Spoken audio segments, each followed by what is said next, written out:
All right, so we are continuing our move through Deuteronomy, and I will say it's kind of it's been a challenge because there's so much. There's more than it's one of those things. Whenever you've read something, I've read through Deuteronomy a few times, over the years, and so in my head, whenever I said we're going to go through Deuteronomy, I was like, okay, I kind of know the basics. And then I start reading it, and I'm like, oh, there's more in here than I even realized.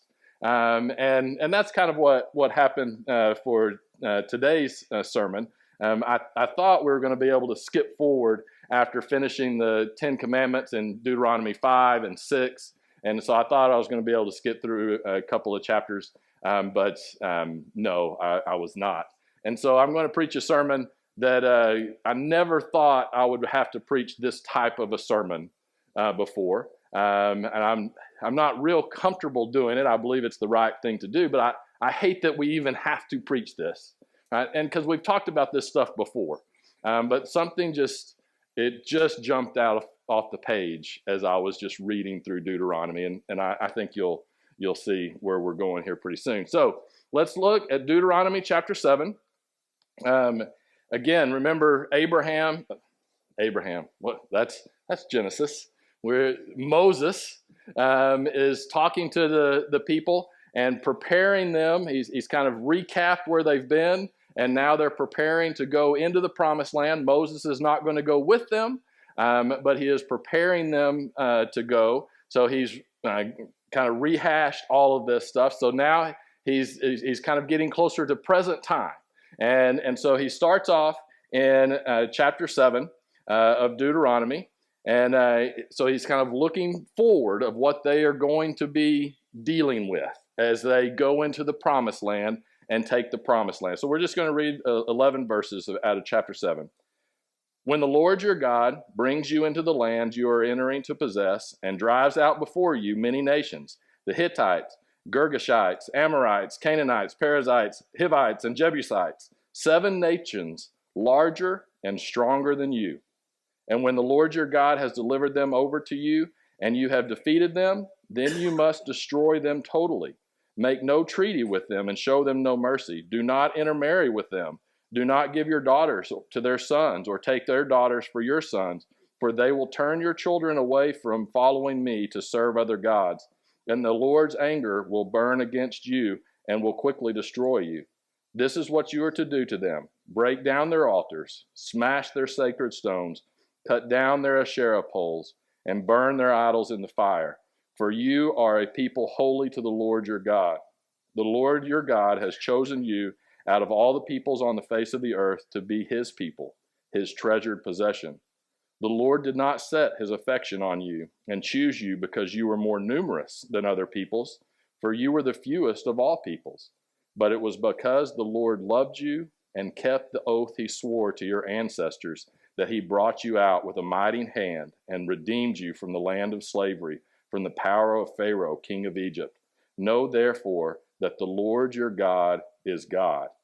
He is the faithful God, keeping his covenant of love to 1,000 generations of those who love him and keep his commandments. But those who hate him, he will repay to their face by destruction. He will not be slow to repay to their face to those who hate him. Therefore, take care to follow the commands, decrees, and laws I give you today. All right. So there's a lot in here, and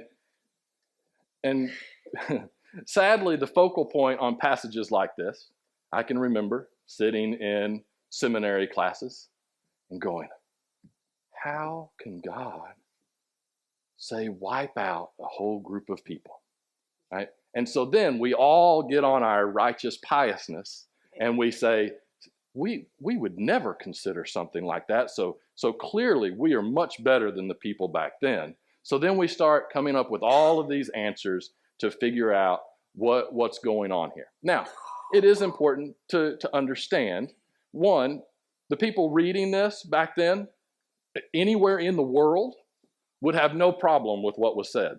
They would have said, yeah, that's what you do, right? So that's one thing. Um, Another is, if you start reading it, it's like, is God just a really bad parent? Because it's kind of like you say, okay, daughter, son, clean your room. If you don't clean your room, you're not leaving this house ever again. And in the next sentence you go, and you better be ready by 7 o'clock to go to the movies. So what I'm saying is, maybe we don't fully understand what's going on there. Because one verse, God says, make sure you need to wipe them out. You need to get rid of them. And then don't intermarry with them. Well, wait, how do you do that? So God knew, one, that this wasn't going to happen. All right. Now, it probably would have been better if it did, because they were receiving punishment. And so what I'm saying is, we don't fully understand exactly what was going on here. Why? You know who rejoices in our argument over that more than anyone else? Satan. Satan loves for us to sit here and go, man, God seems really mean. Man, I kind of think I'm nicer than God, right? And we miss the whole point of what God is trying to convey to the people.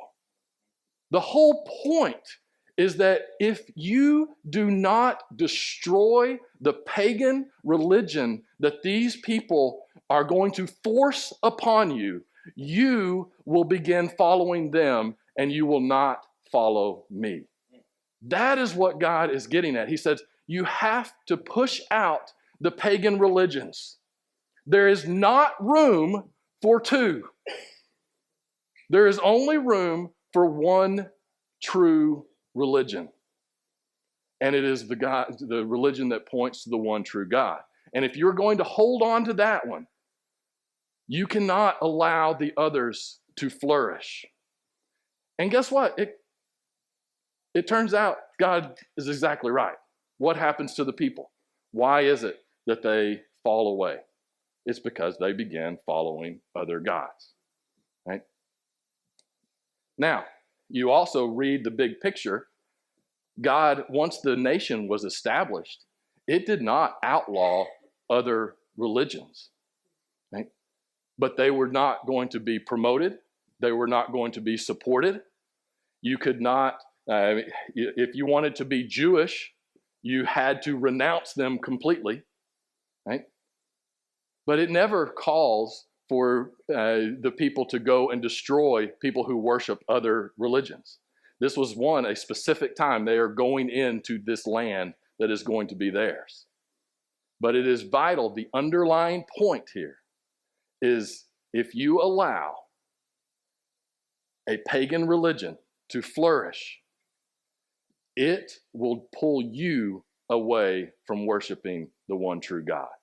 God knew the danger of that.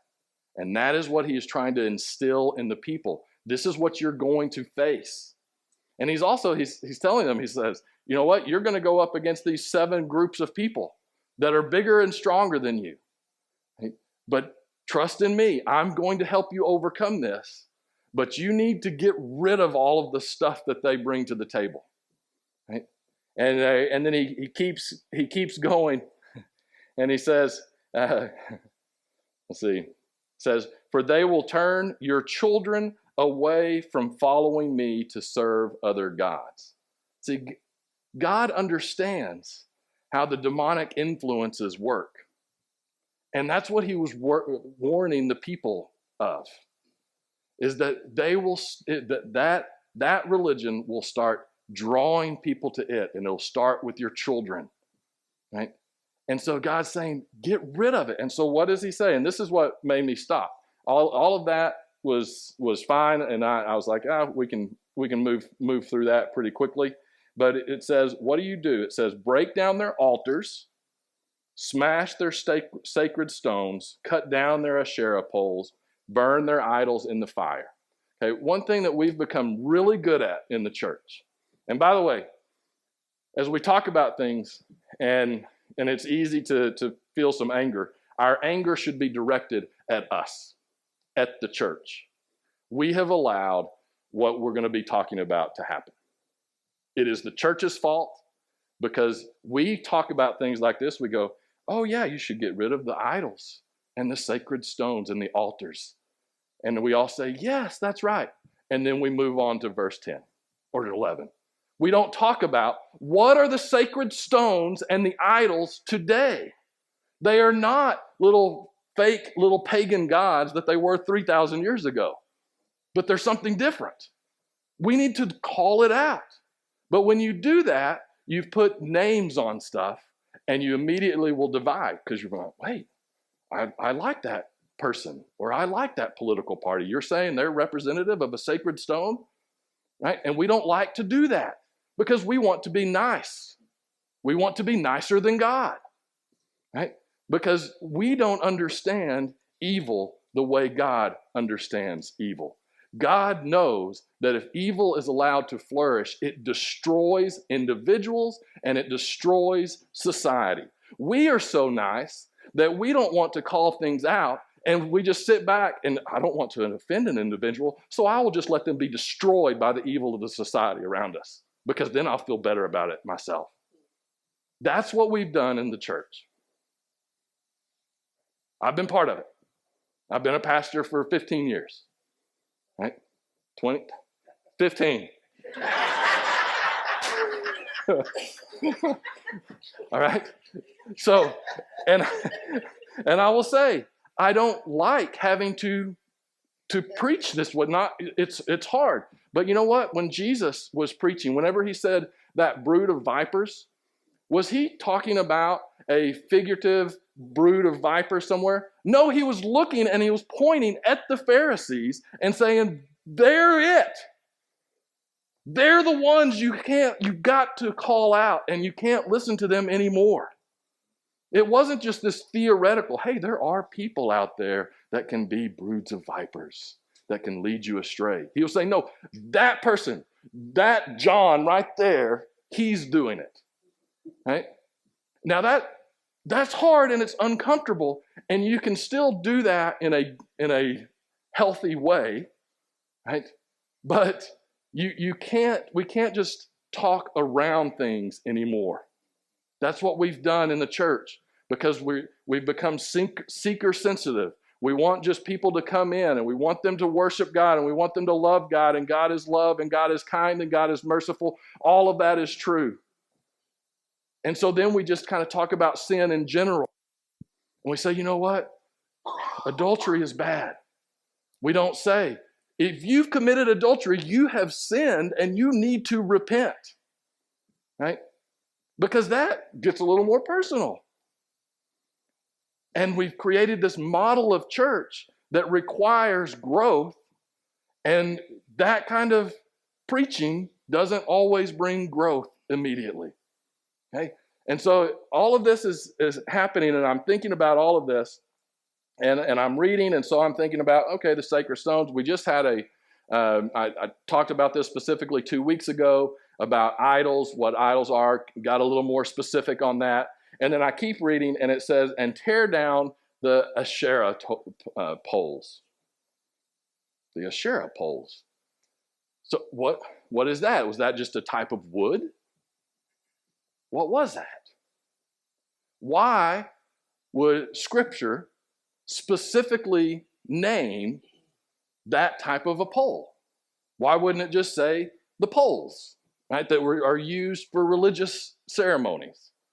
No, it said the Asherah pole. And so then you start doing a little bit of digging. Asherah is a pagan goddess. Now this gets very, very confusing, and so you have to understand, I'm not sitting here saying that there is like this one spiritual being that is Asherah that is doing all of this. It is demonic influence that is, though. And it's given names by different cultures for the same demonic influence. Right? And this is one of the big three you see in the Old Testament. There's three ancient gods in the Old Testament. This is one of them. And if you start doing a little bit of research, you find out a lot about what those gods represented in those pagan societies. Now, it's hard for us to understand this because we're thousands of years away from when true paganism ruled the world, okay? But you're looking back into ancient Samaria. This god, Asherah, is a goddess. It is connected with other goddesses, right? And you'll see it called Inanna in some cultures. In Samaria, I think it was called Ishtar. It became, in Persia, it became basically the greatest goddess that was widely influenced culture. Now, there would be some people who would follow and worship those goddesses very closely, like they would come every week to worship. Not everyone did that, but those gods and those pagan religions had a big impact on society around them, right? And so you look, okay, that goddess is specifically mentioned here. So you start to look for things.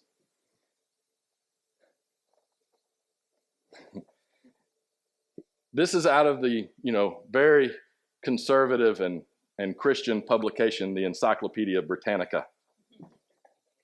That's sarcasm for anyone who did not know. Here are some of the ways that this goddess, again, has the different names associated, but some of the ways that this goddess is talked about. It's a goddess of war and of sexual love. It's a fertility figure. It started off as a fertility figure and then grew to be a goddess of many things. A fertility figure. She was characterized as young, beautiful, impulsive, never as a helpmate or a mother. Ishtar, which is the same goddess, her primary legacy from the Sumerian tradition is the role of fertility. She evolved, however, into a more complex character, surrounded in myth by death and disaster, a goddess of contradictory connotations and forces, fire and fire quenching, rejoicing and tears, fair play and enmity. She was a goddess who delighted in bodily love. Ishtar was the protectress of prostitutes, the patroness of the alehouse. Her cult worship included prostitution. In some ancient Sumerian documents that are written about her, said a few quotes, "When I sit in the alehouse, I am a woman, and I am an exuberant young man." Another quote, "Though I am a woman, I am a noble young man." Then there was an ancient hymn that was found. In that hymn, it was talking about some of her powers. It said, power to turn a man into a woman and a woman into a man. This is the pagan influence of this goddess, literally 4,000 years ago. And as I'm reading, I see that name pop up. And so I try to think about, is there any possible way to connect that with anything going on currently in our society? And if you don't already see the connection, I'm sorry. You're either in denial or you're not paying attention. But I know it can be dismissed. It's like, oh, whatever, all that stuff, whatever. We are currently in a month that has been deemed Pride Month. I've never specifically addressed and talked about Pride Month.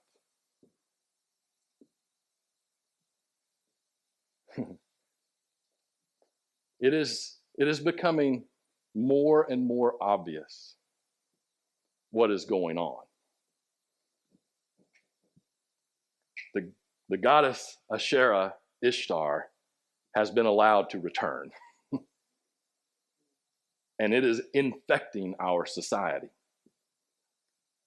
Now, most people do not understand that, do not think that, have no idea. They're just out having fun, being them.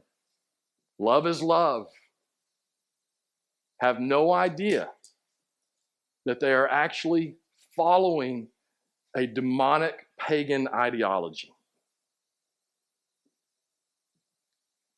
And so as the church, if we love people and if we care about people, is the way that you show that love just to never speak the truth and just to allow people to worship pagan demonic influences? I don't think that's what would be considered love. But we're also in a very difficult time. And so as we continue talking about here, it's important for us to know that we have to follow a God who led that group of people to defeat nations larger than them. Because right now, I think because we have been asleep at the wheel,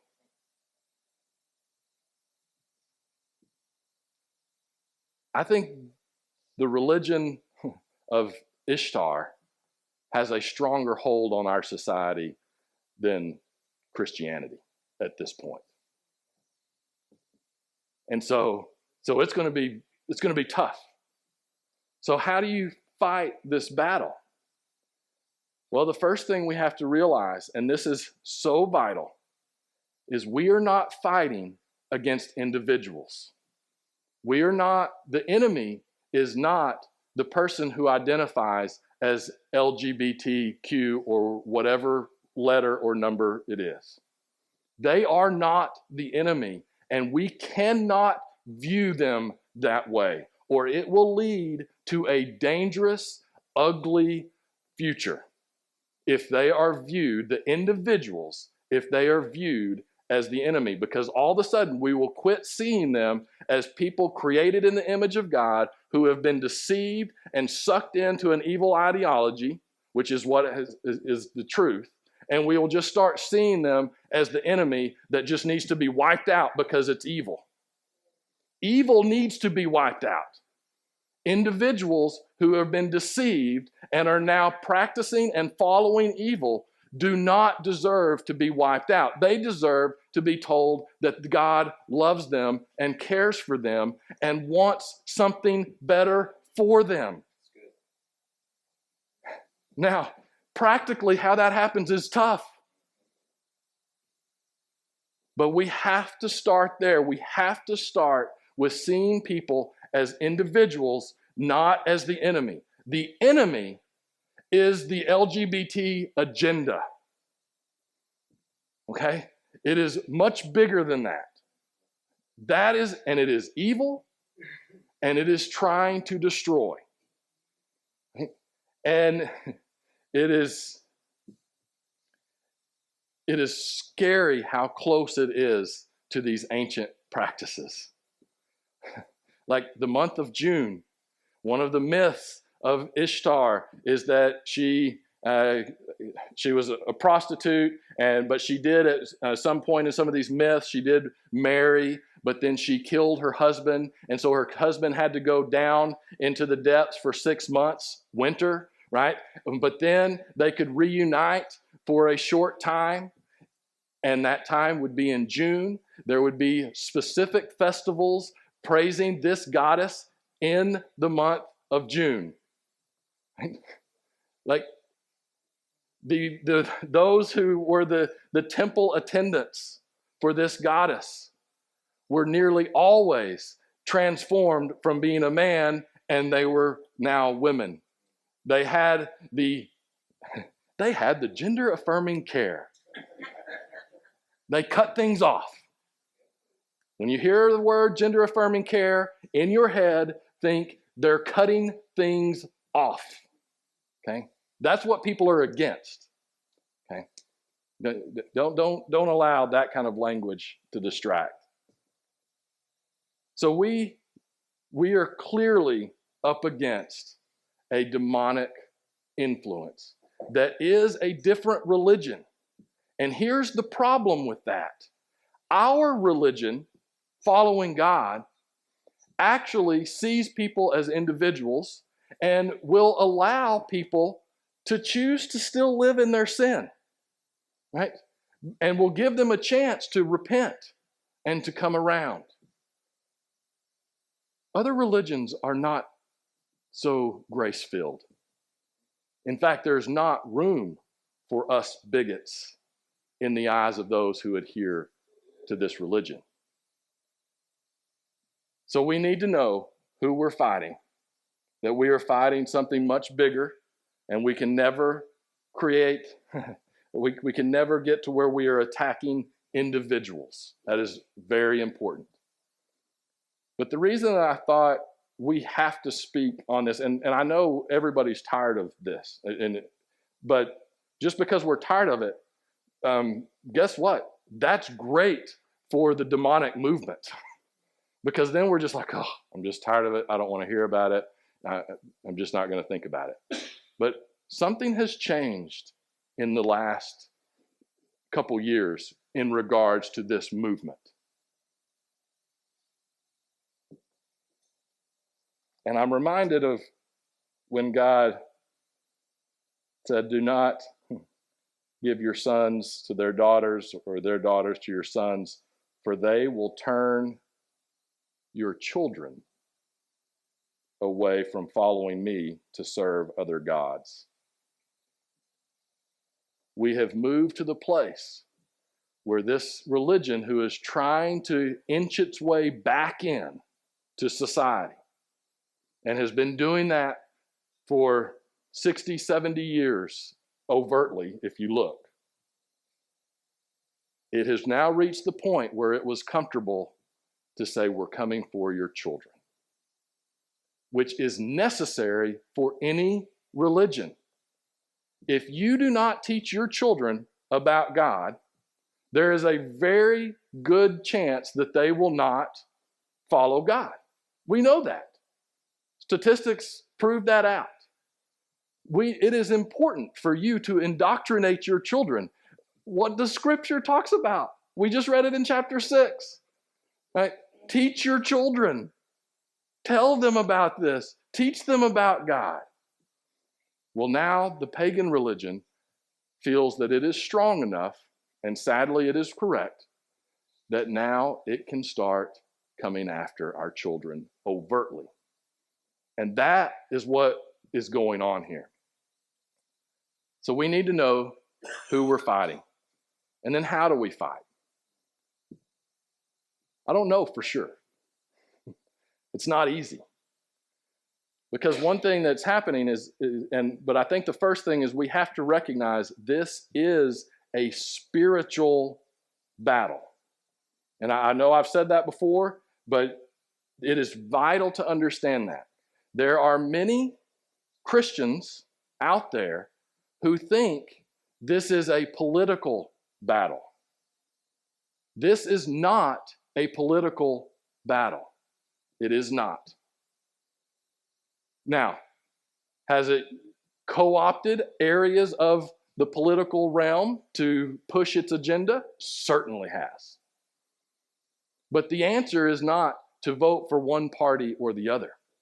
And for those Christians, and unfortunately, there's a sizable amount who just think this is just a political deal. And all those conservatives and those Republicans and stuff, they just don't like this stuff. They're homophobic, blah, blah, blah. This is not a political thing. And I don't know how to get through to people because they are spiritually blinded. And as a Christian, you can be spiritually blinded. And by the way, they believe that we are. Right? But if you think this is a political thing, you have to explain to me how for 2,000 years since Christ, we had the common understanding of marriage and what marriage was. And in 2008, the person who went on to win the Democrat nomination for president said marriage is between a man and a woman and is a sacred act and should never be taken away. In 2008, in 4 years later, the White House was lit up in rainbow colors.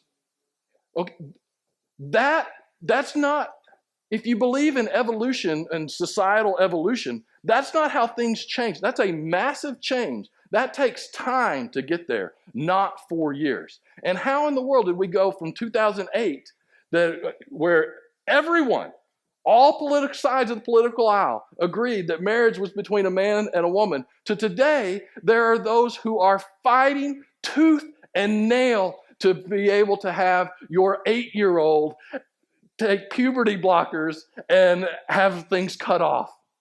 How? How did we get there? Because it's a spiritual, demonic oppression that is descended upon our society. That is the only explanation. No human is good enough to be able to change society this quick. None. So we have to understand the battle that we're fighting, which means people are spiritually deceived. So you have to be very careful in how you fight your battles, because you can make things worse. And we need to be praying this month that no one lashes out in violence at any of the horrific events that are going to be going on all across the country. We have to diligently be praying that no one strikes out.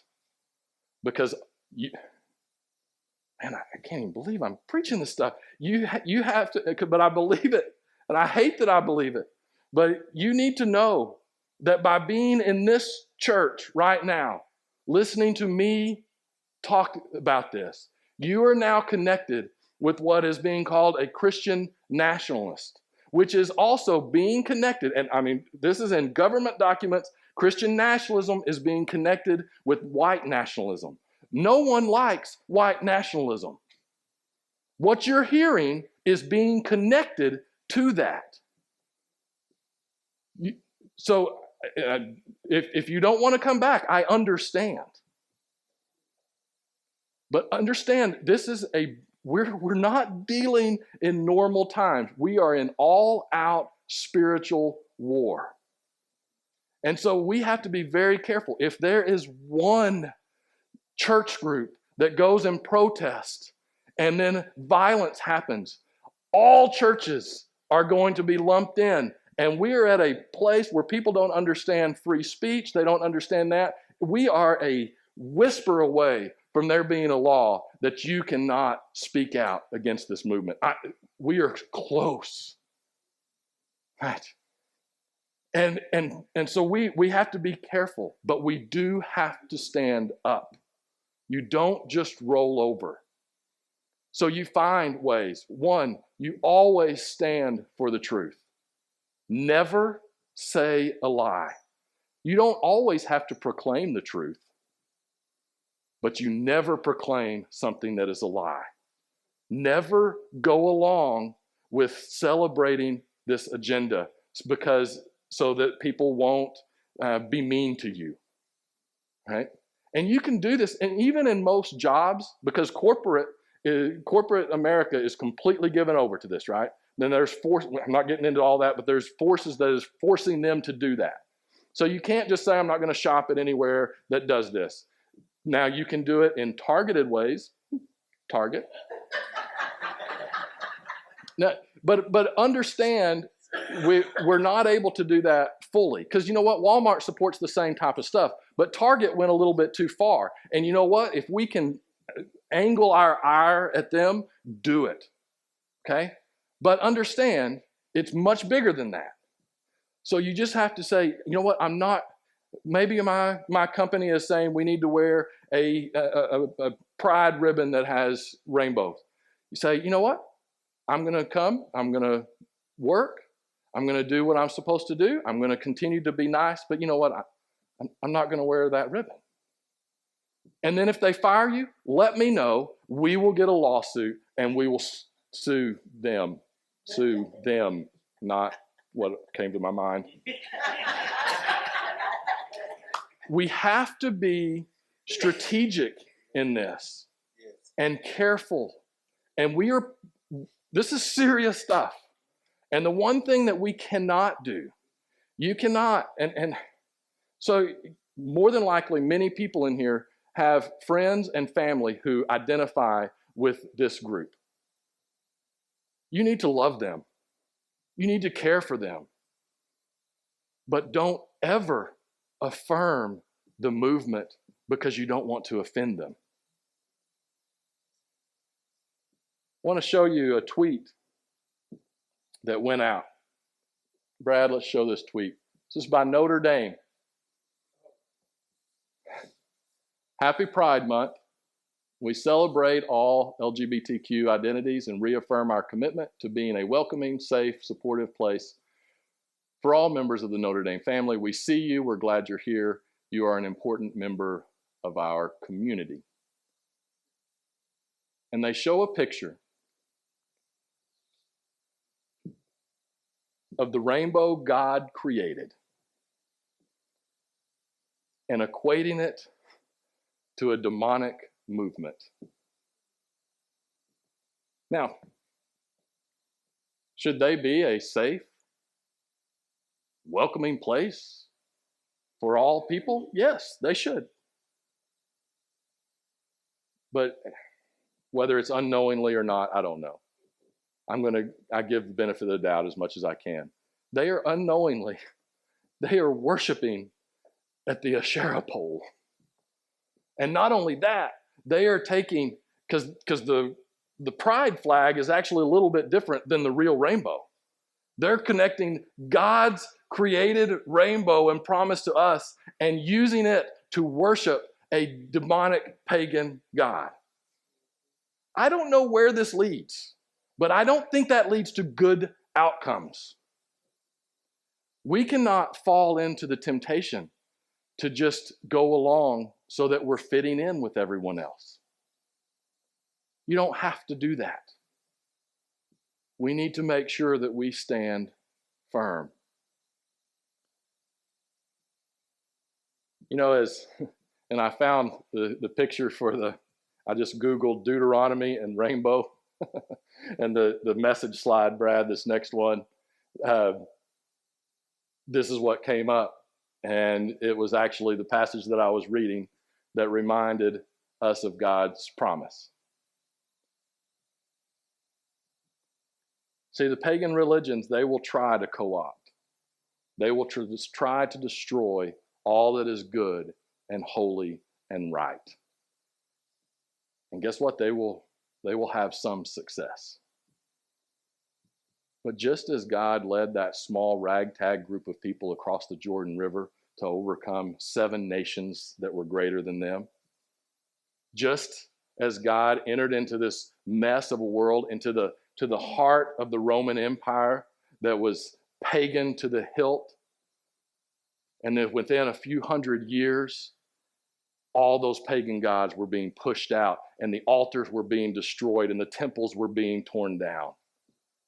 And it led to where we are today.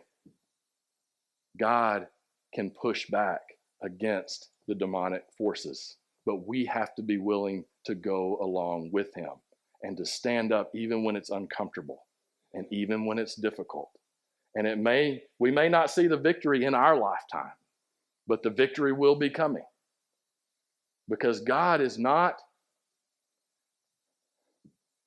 here's how mean God is. He doesn't want lives to be destroyed by this demonic agenda. And so he wants us to stand up against it.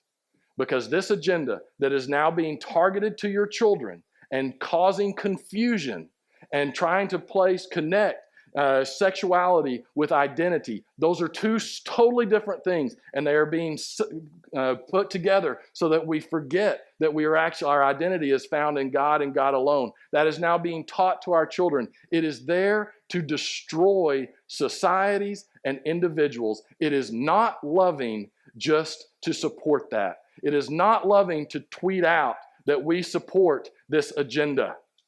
That is not loving. Do not let people convince you otherwise. But they will call you bigoted. They will call you a Christian fascist. They will call you Christian nationalist. All of that stuff. That is coming, and it is here. But we choose who we serve. And this has happened before. Esther, the book of Esther, she was in a mess. And what did they say? What did Mordecai say to her? Choose this day whom you will serve. But as for me and my household, we will serve the Lord. Society has been under demonic influence before and has burst forth because of the power of Christ. And that is what is needed now. Understand the times that we're in. You may not want to be in these times, but no one wants to be in times like this. But guess what? There were those who didn't want to be storming the beaches of Normandy. But guess what? They were there and they did it. We've got to quit feeling sorry for ourselves. We've got to quit mourning, and it's time to stand up and say, no more. There's no room for a pagan religion, because I promise you that pagan religion has no room for us at all.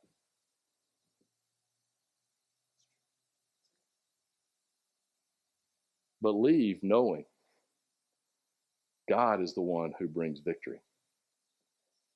God is the one who overcomes. And you know what? I believe we're going to start seeing God do some things that we've only read about. We're going to see lives changed and transformed. We're going to see God do some amazing things. And that's something we should want to be part of. Don't stick your head in the sand and just think none of this matters. No, we're in the spiritual battle. So let's wake up. Let's start looking for what God is going to do and how he's going to use us. And it starts, and this, do not diminish this, it starts by you refusing to give in to the lies, refusing to support the lies, and then protecting your children. That is what we do. And then God will open doors, and he may decide to use us for something bigger. But he will be victorious. But we're in the battle. We're in the war. But thankfully, we know who wins. Let's go to him in prayer.